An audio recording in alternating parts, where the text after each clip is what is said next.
Municipal state వారీగా municipal కార్మికులు తెల్లారు 5 గంటలకు లేచి ప్రజలకు సేవ చేసిన మున్సిపల్ కార్మికుల్ని ఈ కూటమి ప్రభుత్వం ఏమీ పట్టించుకోవడం లేదు. కూటమి ప్రభుత్వం పాదయాత్రలోనే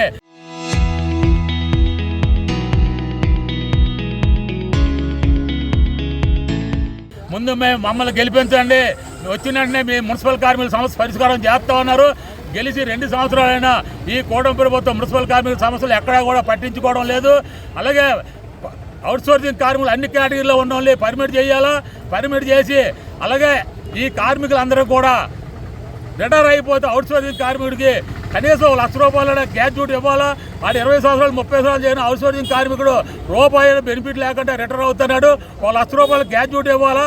అలాగే విపరీతమైన పనిభారం పెరిగిపోతుంది. తగిన సిబ్బందిని స్టేట్ వారీగా ఎక్కడ వేయడం లేదు. అలాగే మన విజయనగరం మున్సిపల్ కార్పొరేషన్లో కూడా 200 దాకా సర్వే చేశారు. 200 పోస్టులు పడతాయన్నారు. ఇవాళ 3 కమిషనర్లు మారారు. అలాగే పాలకవర్గం మారింది. అవి ఎక్కడ పట్టించుకోకపోవడాన్ని ఈ అవుట్సోర్సింగ్ పర్మిట్ కార్మికుల మీద పనిభారం పడి విపరీతమైన ఇబ్బంది పడుతున్నారు. అలాగే పర్మిట్ కార్మికులు కూడా 4 సంవత్సరాలు పడి సలాన్లు ఇవ్వలేదు. అలాగే డిఏలు కూడా 5-6 పెండింగ్లు ఉండిపోయినాయి. పర్మిట్ కార్మికులకు డిఏలు ఇవ్వలేదు, అవి ఇవ్వలేదు. అలాగే స్లాబ్ డ్రైవర్లు 5 సంవత్సరాల పాటు పనిచేస్తున్నారు. వాళ్ళకి ఏ విధమైన జీతభత్యాలు కనీసం జీతం లేదు, పిఎఫ్లు లేవు. ఎవరో కాంట్రాక్ట్కి ఇచ్చేసారు. ఆ కాంట్రాక్ట్ ఇప్పుడు కొంచెం వాళ్ళు పట్టించుకోవడం లేదు. అలాగే ఈ ప్రభుత్వం కూడా ఈ పారిశుద్ధ్య కార్మికులు ఏదైతే ప్రజలకు సేవ చేస్తున్నారో ఆ సేవ చేయని కార్మికుల్ని ప్రభుత్వాలు పట్టించుకోకుండా 2 సంవత్సరాలు విజయోత్సవాలు చేసుకున్నారు. విజయోత్సవాలు చేసుకున్నా మాకు అభ్యర్థులు లేదని మా కార్మికుల సమస్యలు పట్టించుకొని మా కార్మికులు న్యాయం చేయమని ప్రభుత్వానికి ఎన్ని దఫాలు మెమోరాండ్లు ఇచ్చినా సరే పట్టించుకోలేదు.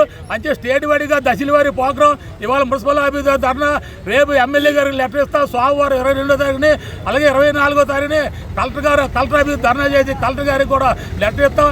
113 మున్సిపాలిటీ కార్పొరేషన్లు కలిసి ఈ పారిశుద్ధ్య కార్మికులకు అన్యాయం, చాలా అన్యాయం ప్రభుత్వం చేస్తాను కదా. ఈ అన్యాయం మళ్ళీ ఈ సమస్యలు పరిష్కరించేందుకు కంటిన్యూ పోరాటాలు జరుగుతాయి. అది స్టేట్ పిలుపు మేరకు ఇవాళ విజయనగరం మున్సిపల్ కార్యాలయం ద్వారా ఈ కార్మికులందరితో ఆ సమస్యల మీద ధర్నా చేయడం జరిగింది. అలాగే తగ్గిన సమస్యలు కూడా పరిష్కారం చేస్తాం. ఇప్పటికైనా ప్రభుత్వం, కూటమి ప్రభుత్వం మాట నిలబెట్టుకొని కార్మికులు న్యాయం చేయాలని ఏఐటీసీగా విజ్ఞప్తి చేస్తున్నాం.